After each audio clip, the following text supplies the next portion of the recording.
Okay, now we can understand why we're talking about. Okay, we're going back to the Sikh of the Rebbe. If you remember, we're talking about the Torah, God giving the Torah, and giving the Torah in the desert, and God giving in the Torah on Mount Sinai. Both of them are called Sinai, the Midbar Sinai and Har Sinai. And we said that this sort of corresponds to what it says in the Mishnah and Pirkei Avos, that God created the world with one utterance, and that he created the world with 10 utterances. And the 10 utterances, this corresponds to the Torah. The Torah's 10 commandments. And the one utterance, this corresponds to God who gave the Torah. And the one utterance is God created the world with one utterance, means that the undifferentiated world, just being, that God created the world seeming to be separate from him, but it's obvious that there's God. You see that there's a world, and that how did it get here? There's nothing before it. The only thing before it is God. That's the one utterance. The 10 utterances means that you see all this complicated world, and you can think that, listen, maybe this world came from a previous world, and you see everything is sort of natural, right? Things give birth to other things, so maybe something gave birth to this world. A black hole, and there was spirit or something like that. So you can't see God. That's the 10 utterances. So God gave the Torah, which are the 10 commandments, in order to refine every detail of these 10 utterances. Okay, but this is all very nice, but we have to change ourselves. It says that's the whole idea of giving the Torah in the desert. Here we go. I'll so we can understand Parshat Bamidbar. This week we learn Bahar B'chukotai.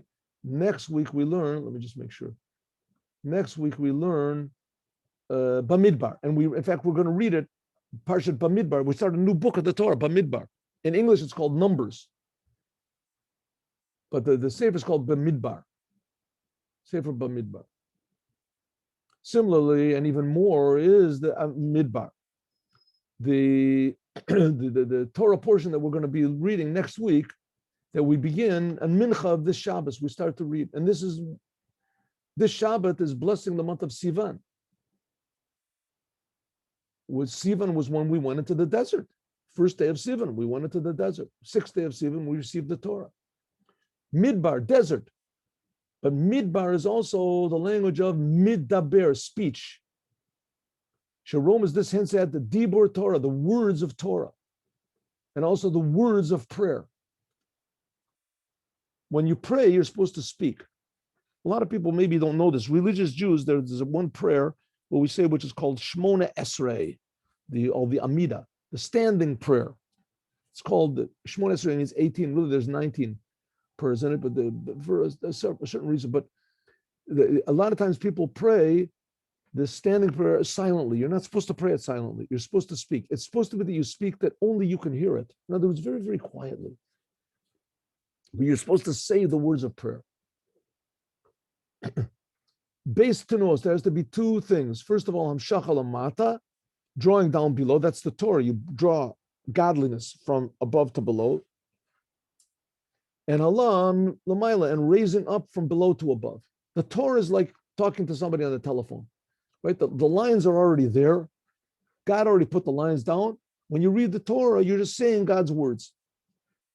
Right? You're just prayer. There's no lines. You have to. It's like yelling at somebody that's on the 10th floor of a building. Hello, from below to above.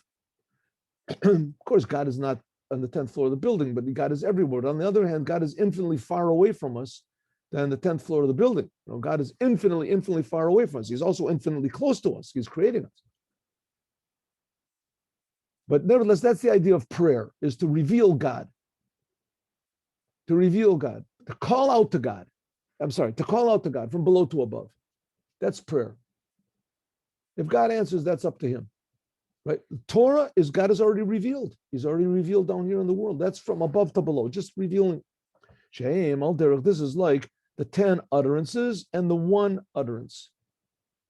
The 10 utterances and the one utterance. The 10.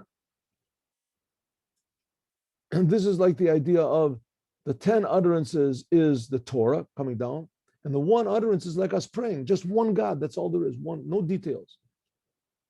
Even more. Midbar or medaber, this is the language of speaking with an additional davar, means to speak, and midaber as an M. The M shows on the person that's speaking. Midaber is also another name for man. Makara, the source of speech. What does this mean in the Torah? The Torah, the stressing is hadgasha mailet v'chashivut, the person, metziut, a person, b'dibur Torah. What do we say? Remember the last week we said, 2 weeks ago, we have to look at three things. God, ourselves, and the world. God, ourselves, and the world. What joins all these three things together? The Torah. The Torah comes from God. It creates the world, but we have to say the words of the Torah. Ad kedei kach, we have to say shekol akora. Anyone who reads and says the words of the Torah, HaKadosh Baruch Hu Korah B'Shona Kenegdo, that God actually reads the Torah and says those words opposite him. And as we arouse God to say the words of the Torah, namely, Sha'ikaru Dibru Shel Adam, the person has to speak the words of the Torah. And then God reads and learns the Torah, corresponding to him, after him. Dargat the Torah, this is the level of the Torah which is relevant to man. This is the 10 Commandments. Also, Midaber is also from the language of Mi Daber, a mem charuka. I don't know what the charuka means. Mi Daber. Chirik, I see. Mi Daber. This is a chirik. Chirik is the vowel, a little dot. Mi daber. I never saw that before. Charuka. Chirik is the shadibur hu me'elav. That mi daber means something which is spoken. It like speaks on its own. Shadibur me'elav. The thing that speaks automatically. Ka'omer, in other words, a person is not speaking on himself, like a midaber. Or also there's midaber. Midaber with a shva. There's midaber, means that like midaber. Midaber means a thing which is it's spoken. It says automatically. The word which is said. A thing which is already said. Hainu, shadibur hu bebechinas bitol bedvar Hashem amidaber bo. When a person is saying the words of Torah, he's saying the words of God, which is speaking through him. Kamo dibur tefillah, like a person when he prays. Shatchala, he begins. Why do we start the Shmon Esrei? We say, Hashem Sifatai Tiftach, God, open my mouth and open my lips, and my mouth will say your praise. This is part of the prayer. It's called Tefillah Richta. It's part of the prayer. So what do we say? What's going on over here? How do we look at the Torah? We look at the Torah that it's a book. We look at the Torah that it's a religious book, that it's a great book, it's a fantastic book, it's a godly book, it's a gift from God, it's an inheritance to the Jewish people. Says the Rebbe, there's something much deeper than that. And that is, when a person learns the Torah, it has to be with tachlit habitl.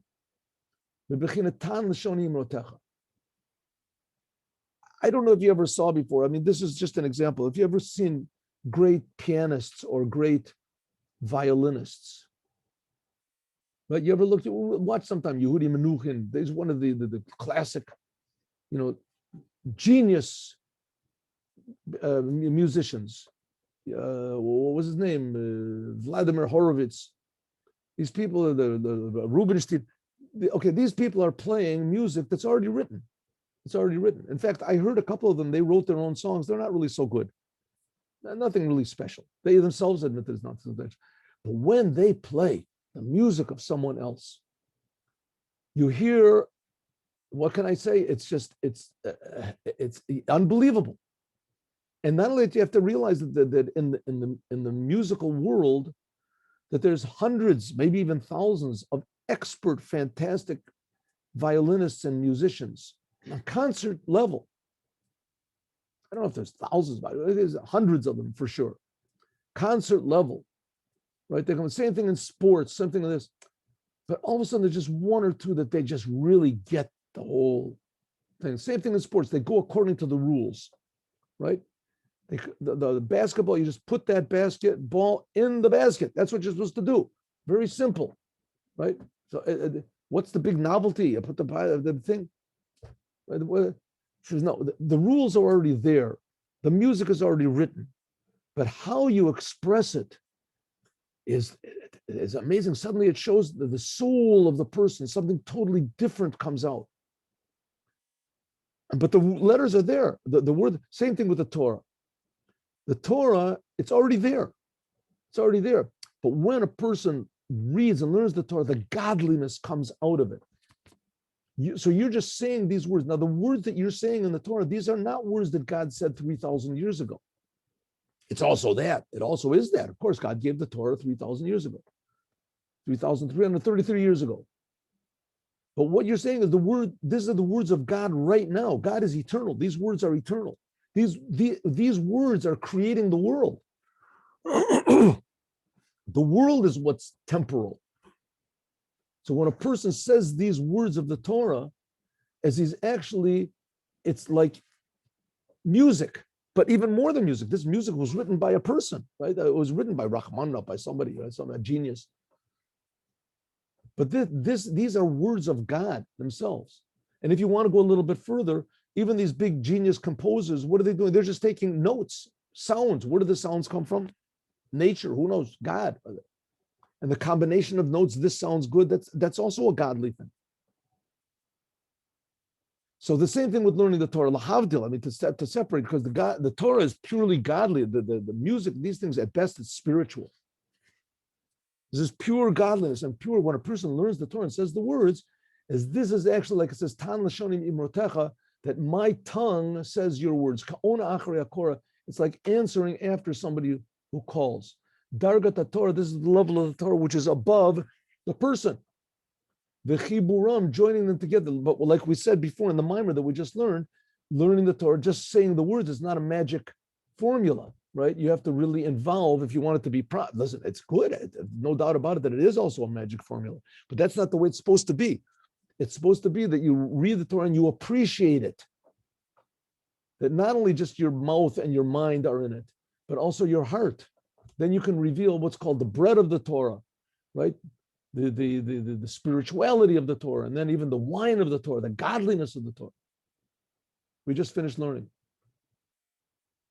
Anyway, how do you join them together? The person and the essence of God, which is in the words of the Torah. This is by means of a level which is higher than both of them. This is what's called midbar lamaliuso, the good aspect of the desert. Eretz lo yeshev adam. What's a desert? A desert is a place where no man lives. Well, spiritually, this is a level of godliness where there's no man, so to speak, no levels, no articulation of godliness, no sfirot.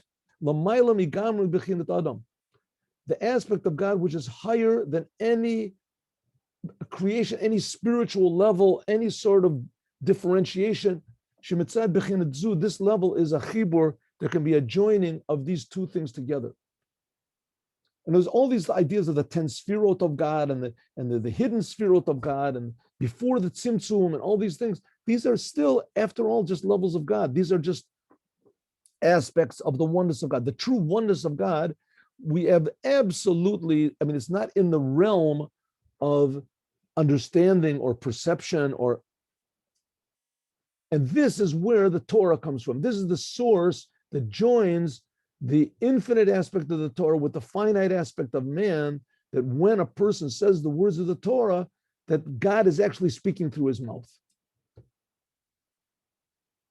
In other words, this is joined by a level which is higher than both of these aspects of the Torah and of man. This is the level of the midbar, of the desert. The desert, this is the spiritual aspect of the desert, that there's no life there. It's higher than anything. It's the source of all. It's higher than the source. Shemitzabichin is due that they can be joining together. This is the level of what it says that God created the world with one utterance. That this one utterance, now when you read the Torah, it permeates into the 10 utterances that created the world with. Shagam Dargat Torah, this level of the Torah, which is above man, this is the level of Tan Lashoni Motecha, that my tongue speaks your words. This will be drawn down into the person by means of learning Torah in a way of understanding and grasping. That's the importance of the Torah. We can never overestimate the importance and the godliness of the Torah. That's why Mashiach, the whole thing of the Mashiach is the Torah. The whole thing of Mashiach are the words of the Torah and the commandments of the Torah and the understanding of the Torah. Excuse me, but until L'chidush b'Tosefah b'Torah, until what we can even add things on the Torah. Shebezem mud yoter. That's the idea of learning Torah. We read in the Talmud, Rabbi Akiva said this, new ideas. And this it stresses even more the whole idea of Kala Korah V'Shona, Kodesh Baruch Hu Korah V'Shona Kenegdo, that a person who sits and learns Torah, that corresponding to him, God also learns the Torah, that the person can reveal new things in the Torah, and God repeats after him. So of course, God gave the Torah first, and when we say the words of the Torah, we're saying God's words. So we're speaking after what God said. But then afterwards, when it becomes unified, so then God, so to speak, he speaks after us. That's what we said, like in the previous mimer, that God gets pleasure. We provide nourishment for God. Yeshlomo, we can say, Shekiv and Sheseder Avoda, since the way of serving God, also in the preparation for giving the Torah, in the sections of the Torah that we read before the giving of the Torah. The giving of the Torah was read in the what is it, the fourth chapter of the book of Exodus. So before that, how the Jews went into the desert, now they got out of Egypt, and etc., and then split the sea. This is going from something, a smaller revelation of God until a bigger revelation of God. Right? We start off easy and we get higher and higher. That's like we learned just in the Maimer. You start off keeping the Shemitah. In other words, you pray to God, you open your heart, and then after that, you can learn the Torah properly, and then you come to even a higher level of Shemitah. Okay, that's what we say. This is this week's Torah portion. Bahar B'chukotai. Bahar B'chukotai is hinting at life-changing attitudes and decisions that we have to make in connection to the creator of the universe, the giver of the Torah. Bahar B'chukotai, that we read this Shabbat before Rosh Chodesh Sivan, before we bless the month. That's how we, in the order of prayer. After we read from the Torah, then somebody stands up, takes the Torah, and makes the blessing on the new month. This stresses mainly that there are two polar opposites. In Parshas Bahar, this is talking about details, like a mountain sticks up. Bahar B'chukotai, no details, sunken in. The letters are carved in. Bittul v'nekuda shalamayla mischalkos, no differentiation. Like the letters are carved in, the letters don't even exist. And even more, Shatchala, the Siyam, the beginning and the end of Bahar B'chukotai, is talking about Har Sinai. Bahar is Har Sinai. And B'chukotai is also, the last words are Bahar Sinai, not Midbar Sinai. It's talking about mountain of Sinai, not the desert. Har, what is this thing of the mountain? What do we say? Mountain stresses separateness, egotism, the division.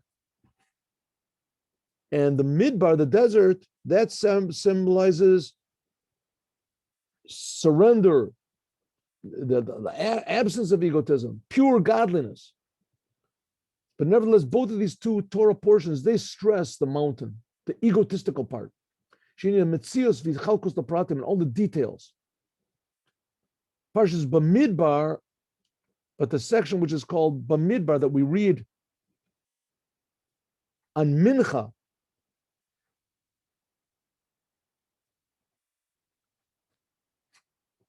Mudgash Be'ikr, the joining of both of these two by means of a level which is above them. Midbar lo yeshev adam sham. What did we say before? That Midbar is bad, it's a terrible thing, there's no life there. But on the other hand, Midbar as a source, the desert, the spiritual desert, the source of all being, which no man lives there. We said this is the highest level possible. This is pure godliness, where there's no defined life there. You can't define anything. So it says we have Bahar, that's egotism, separateness, division. B'chukotai, that is surrender. That's like the godliness. What joins them together? Bamidbar, this aspect of God, which is above both of them. Al Pizeh, according to this, now we can understand the reason why the Torah was given in the desert specifically. Like it says in Rosh Chodesh Sivan, the first day of Sivan, it says the Jewish people went into Midbar Sinai. And this is read, always we read the parsha of Bamidbar, the desert, we read it before Atzeret, before Shavuot. Why? Because now we're saying Bamidbar doesn't mean a bad thing, a desert where everybody dies over there. We're talking about Bamidbar is the essence of godliness, which joins all opposites together in this world. Now we can explain that Midbar is a place that's hefker. We said before that the desert is a place where it's ownerless. Hainu makom she'ein alav balot, that no one owns it. Nobody wants to live there. It's a public domain, a place where anybody can go. Right? It belongs to everybody. So that's what it means. That's a Reshut Rabim. It's a public domain. This hints at the level of the Torah that has a connection to the Rabim. The level of the Torah which can connect it to divisions. Like it says, the Jewish people are 600,000 people, 10,000. That's like a public domain. That's a desert. A desert, everybody walks there. The Jews walked there for 40 years. Keneged Shishim Riboy Oses, this corresponds also to the 600,000 letters which are in the Torah. And therefore, therefore, just like the Torah, just like the desert, it belongs to everybody. Bofen Shel Yerusha, Dargat Torah, this is the level of the Torah which is relevant to the world. The 10 utterances, even to the non-Jews.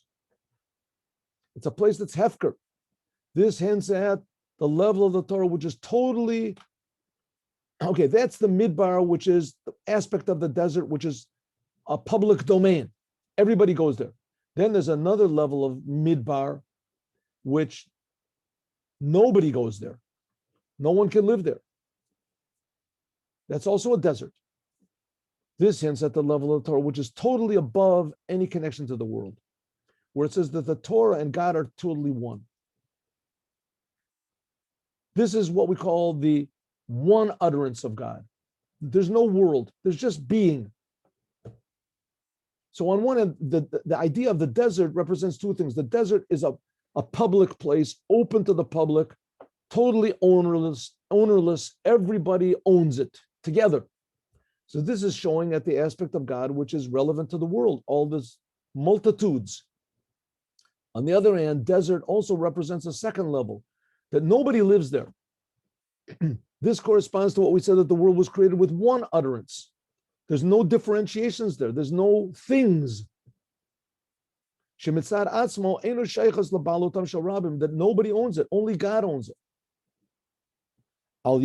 By means of this, there was given the permission that anyone who wants to can come and take it. It's ownerless. And therefore, the Torah was given in the desert to show these two lessons.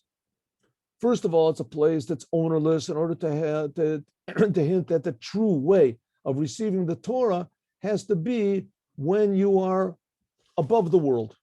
No connection to the world. I don't want anything. I don't need it. I'm just shekadei, in order that you should receive the Torah, that God had to give it in a place where it was totally ownerless.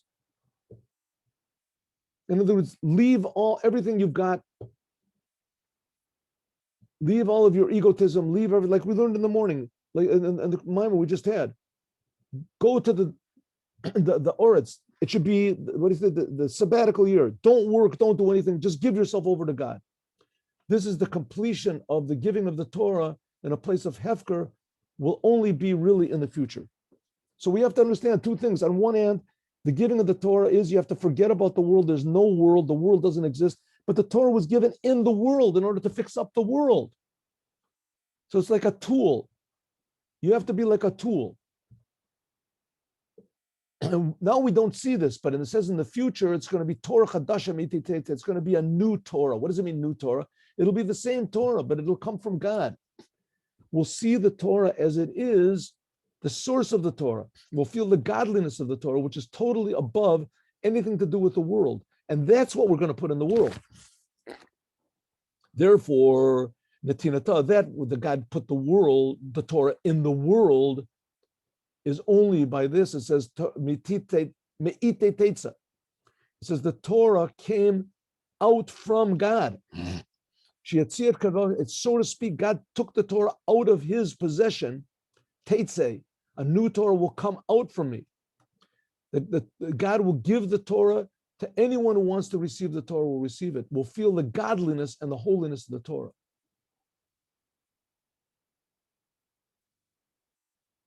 As we're going to continue tomorrow. It says this is the idea that the Jewish people were one when they camped under the Torah. Vayichan Yisrael neged ahar. The unity of the Jewish people and the unity of the world with the Creator, it totally depends on the Torah.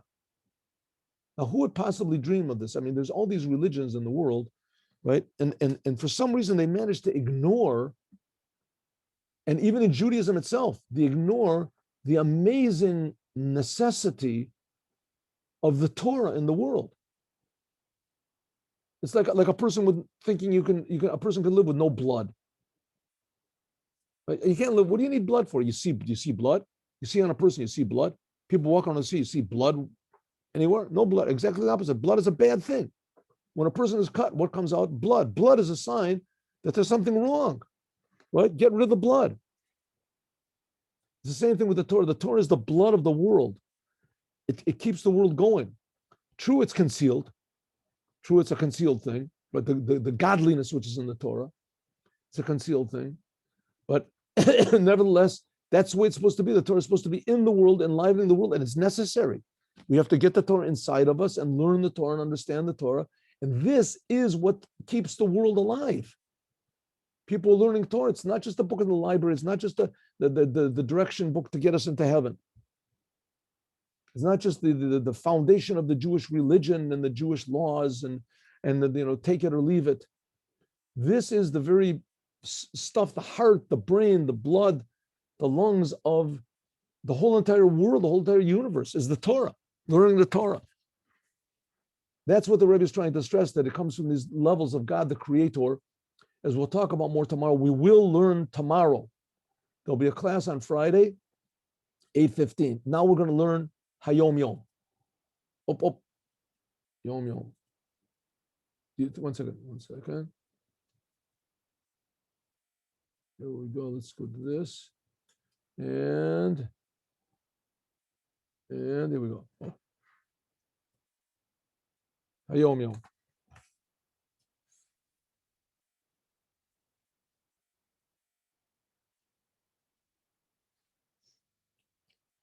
It says, okay, our custom is that we read the entire book of Psalms in the morning of Shabbat. We also make a farbringen. Yeah. It is a custom to make a farbringen. We get together, make a few l'chaims, talk words of Torah. What about all these curses? What about the curses? This week's Torah portion, we'll learn about that at 3:00 in the afternoon. Be with us. All the curses in the Torah. Who wants to get called up to read have the curses read? And so it says that the one who reads the Torah, you don't call him up, but he's the one that is the one that stands there, and he says the blessings from the Torah. If you walk in my statutes, the rabbis say, if, please, if only you would go in my statutes. God is pleading with the Jews, please keep the Torah. This begging of God, this helps a person. It gives him the ability to remain steadfast in his choice to do good. The fact that God is pleading with us, this helps us. Moreover, if you go in my statutes, then the soul becomes then the soul becomes a walker, a mover, dynamic. If you learn the Torah of God and you learn it in a way that we explained in the Mimer in the morning, then you become a telechu, a mahalech, a walker, a mover, and you can move the world as well. Have a good day with Mashiach now. Thank you very much for coming. See you at 3 o'clock, I hope.